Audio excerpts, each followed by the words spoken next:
Muntik ko pa maiwanan yung bag ko. Naiwanan ko pala.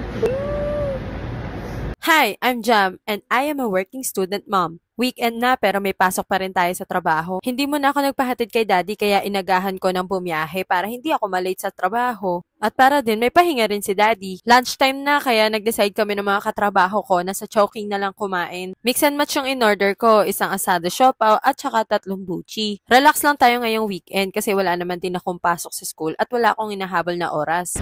Out na kami!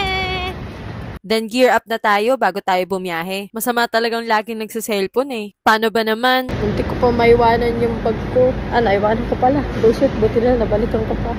Nasa Magallanes na ako na napansin kong wala akong bag. Grabe yung kaba at pagmamadali ko. Buti na lang walang nakakuha. Nandiyan kasi yung pambayad ng kuryente at tubig. Vlog pa more! Lesson learned talaga to para sa akin. O siya, uwi na tayo para naman makabanding ko sila. So yun lang muna. Babush!